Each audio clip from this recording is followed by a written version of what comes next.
Hi folks, and welcome to my top 5 Tommy Emmanuel licks video. So I'm going to present you my 5 favourite licks of Tommy's, whether he plays them during improvisation or whether these are licks that he's incorporated into his own songs or his own arrangements. I'm going to play them for you, we're going to break them down, and I'll put tab at the bottom of the screen so you can follow along a bit more closely. So if you're up for a challenge, grab your guitar and let's go. Lick number 1.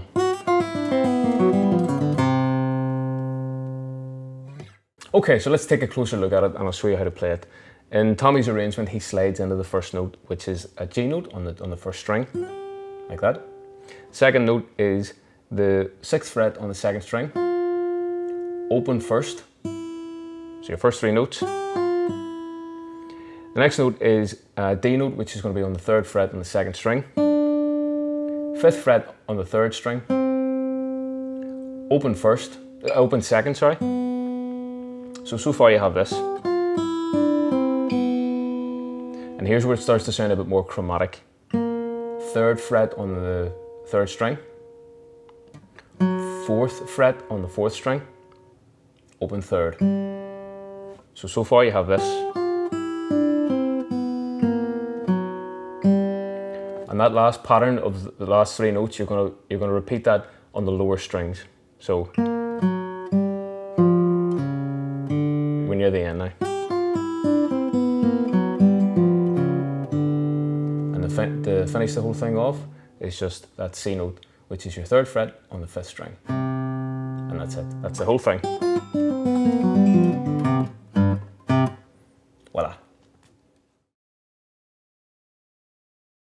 Lick number 2.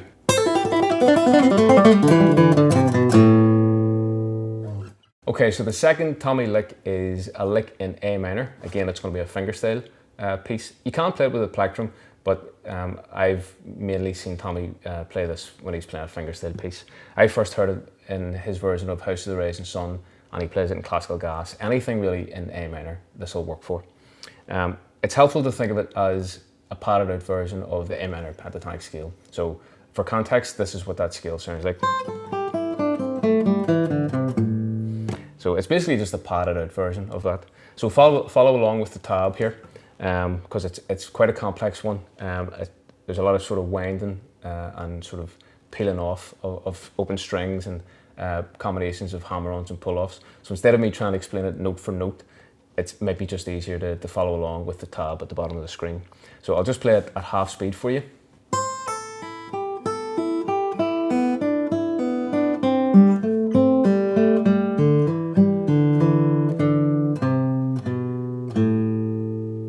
So that's the lick. The way I play it is it's a combination of, personally I use a combination of the thumb with the thumb pick on and my middle finger. You could use your index finger, and maybe Tommy does do that. It feels more natural to me to use my middle finger. So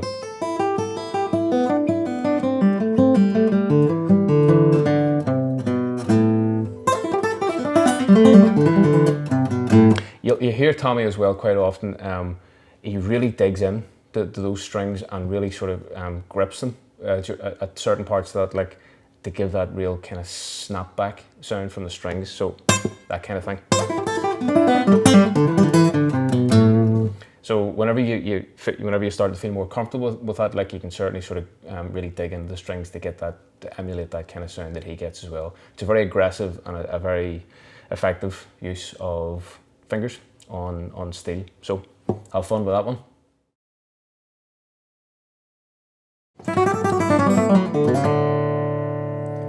So, welcome to the third lick. This one, as you may have noticed, is the difficulty has ramped up quite a bit. It's played with a plectrum or a straight pick. I struggled for a long time to get this one right, and I think the reason why I struggled personally is because I wasn't adhering properly to the picking pattern, the right hand or the picking hand pattern. You really do have to pay attention to a couple of things to get this to sound right and to feel right as well. The first tip that I have for you is start this on an upstroke. Don't start it on a downstroke, okay? The reason why is by the time you reach this note, that's the first note of the bar in the context of the tune. So it really should be starting on a downstroke. So in order to make sure that you start that one on a downstroke, you have to start this lick on an upstroke, okay? So like this. So you can see there that I started on upstroke. And by the time you reach that top A note, which is the 5th fret on the 1st string, it's a downstroke. So you've set yourself up properly.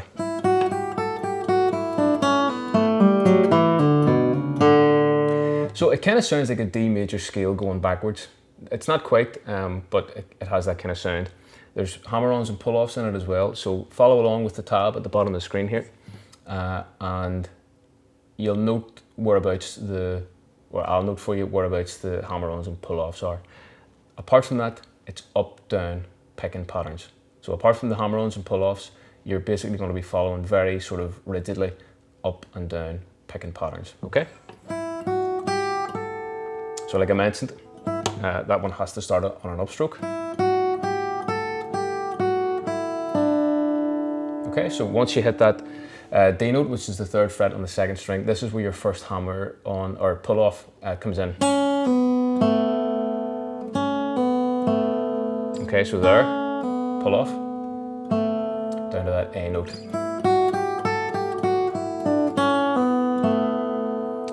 From that note, you pull off to the open 3rd string. So, and then a crawl down from, or a walk down from the 4th to the 2nd to the open on the D string, which is the 4th string. And then to finish off a lick, that's what. So that's you pick the 2nd fret on the 5th string. From there, it's a hammer on to the 4th fret on the 4th string, and then open 4th string, which is picked.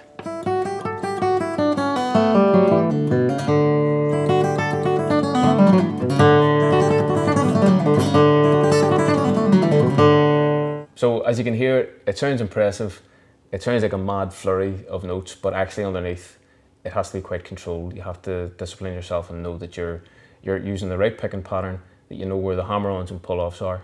And if you can do that, you should be able to get it sort of close to the way Tommy performs it.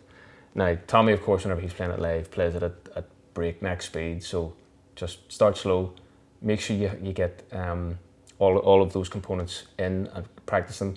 Use a metronome, and then whenever you're feeling brave enough, you can up the ante and bring it up to whatever speed Tommy usually plays it at. So good luck. Lick number 4. I'll just preface lick 4 by saying this one's a pain in the arse. It's tough. You're going to have to really sit and practice at comically slow metronome speeds. Build yourself up, make sure your picking patterns all correct, and then hopefully in a few years you'll be able to play it for people. So this is the lick that Tommy uses on his studio recording of Cannonball Rag. So follow along the tab at the bottom of the screen and we'll just break it down now. So it starts off on a B flat note, which is on the 6th fret on the 1st string. You slide down. Okay, so actually the only note that you're going to pick in the first section of this lick is going to be that top B flat note. That's it. The rest of it is all hammer on and pull off. So you go from there, slide down 1 fret to the A note on the 5th fret on the 1st string. Pull off from there to the G, which is the 3rd fret on the 1st string, and then from there pull off to the 1st string. That's it. That's the first section. And like I said, I have only picked one note, which is the first one. The next picked note and the next note in the lick is the 6th fret on the 2nd string. So okay, and then from there you're back to the 3rd fret on the 1st string, and then pull off from there. Back to the 6th fret on the 2nd string. From there, 3rd fret on the 2nd string, open 2nd string. So everything so far is this. The next note is that C note, which is the 5th fret on the 3rd string.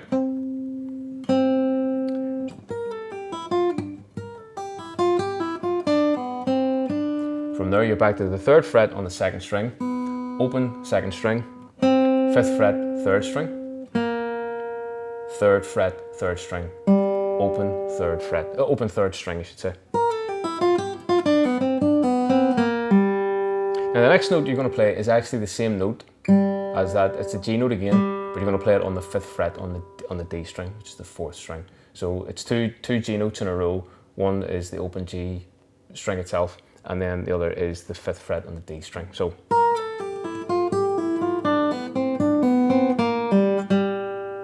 and from there you're back to the once you play that 5th fret D string note, you're back to the 3rd fret on the 3rd string, open 3rd string again.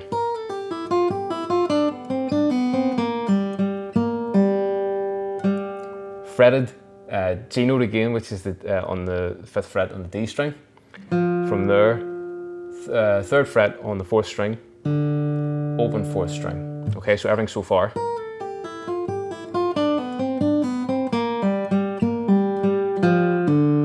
And you're nearly finished. The next note is the 3rd fret on the 5th string, and then your second last note is going to be the 4th fret on the 5th string.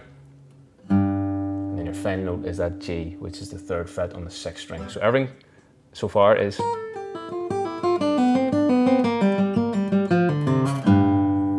And at that point, you play your G6 chord, or that chord, or this chord, or whatever you want, any sort of G. Okay?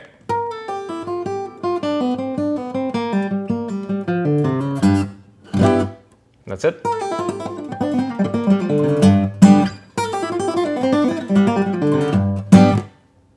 There you go. So the 5th and final Tommy Emmanuel lick that I have to show you today is the lick from his iconic version of Guitar Boogie. So I'll play it for you first of all so you can hear it, and then we'll break it down. It goes like this.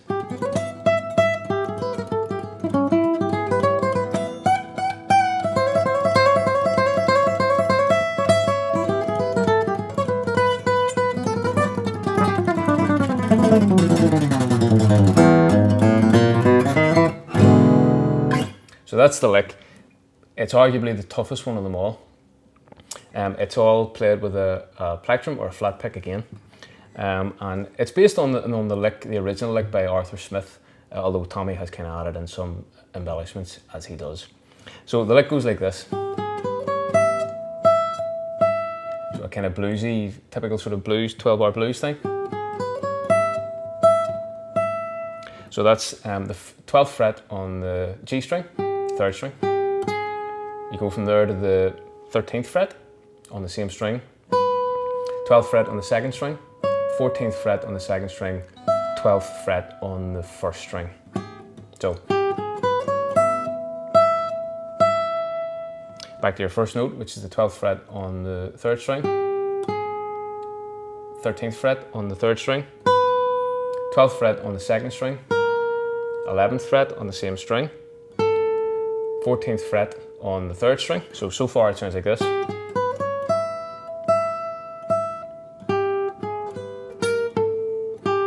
12th fret on the 3rd string, 13th fret on the 3rd string, 14th fret on the 4th string, 11th fret on the same string, and then back to the 14th fret on the D string again. So.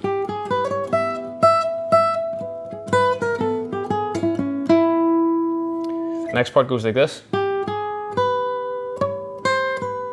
What that is 12th fret on the 3rd string, onto the 13th fret, 12th fret on the 2nd string, and then you walk down from 14, 13, 12 on the same string. Okay, so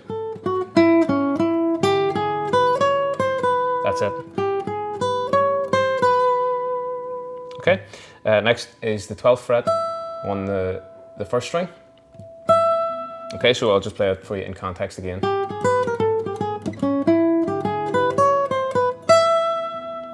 Okay, now here you're going to have to bend the 14th fret up to get this sound. Okay. And then back to this, you're going to sort of play like a rolling sort of hammer-on lick that sounds like this.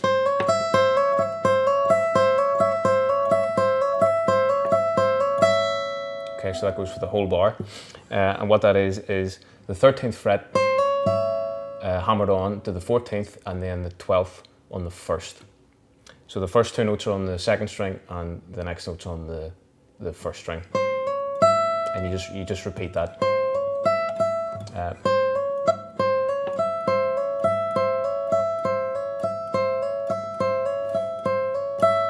Once you get to that part, it's this. Okay, so that's just the 14th fret on the second string, 12th fret on the first string, back and forward.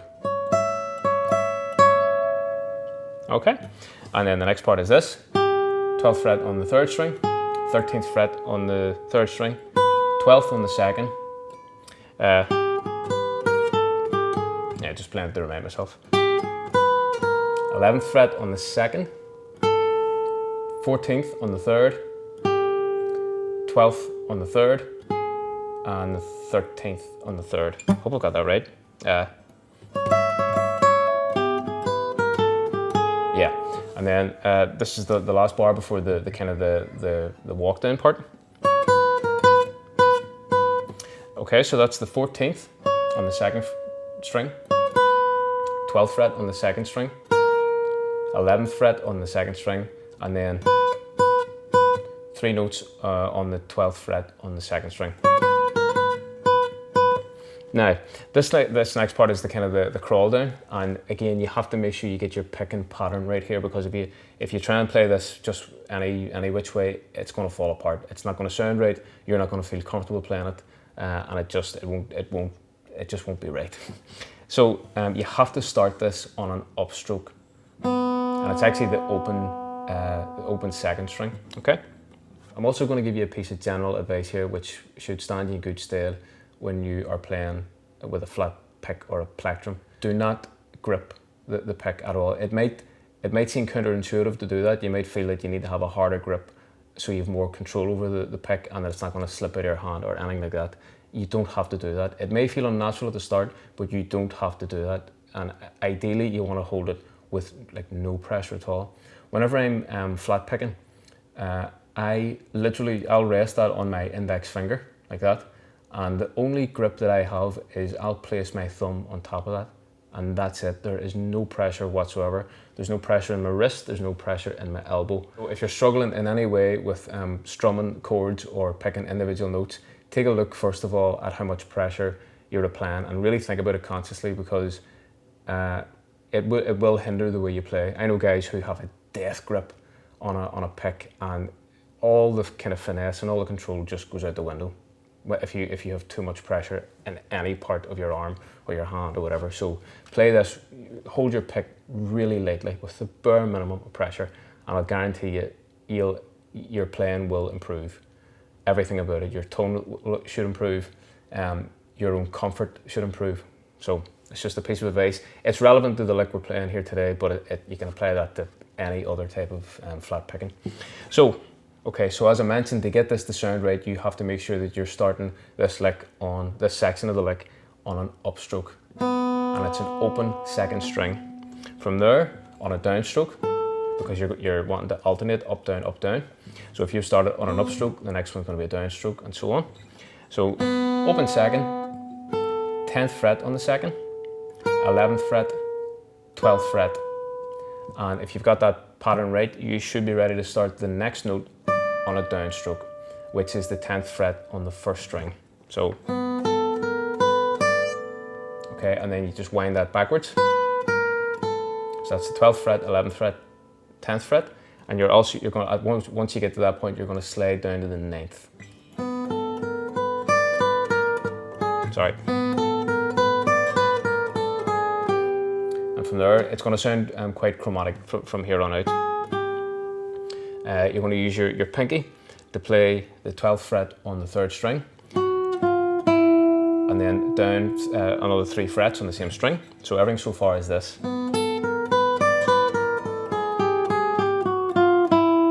And then you just repeat that pattern on the next string.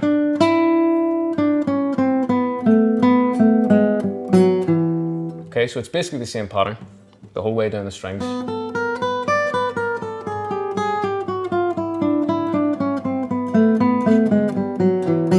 Okay, and if you are making sure that you get your picking pattern right, you'll notice that all the notes at the start of each bar start on an upstroke.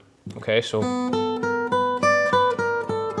up, up, up, up. Okay, once you get to that point, which is the 9th fret on the 5th string, you basically just are going to be walking down from the 12th fret on the 6th string right the whole way down with the same kind of 16th notes, if you like, right down to the open string, open 6th string. So once you get to the 6th string, it's basically just a kind of slide down from the 12th right down to the open. So that's what your fretting hand's going to do, and your picking hand's just going to do that and pick out notes on the way down. Okay. And the idea is that you want to end that on an upstroke. Now, whenever I was showing you there, if you watch closely, I actually ended up on a downstroke. But in context, you want to make sure that the lick ends up on an upstroke. And the reason why you want to end on an upstroke is in context of the piece, because it goes into another section straight after that lick, which you'll want to be sort of landed on an upstroke for. So I'll just play that last section at half speed so you can see and hear the right way to do it, so that you end up on an upstroke at that last note, which is your open 6th string. So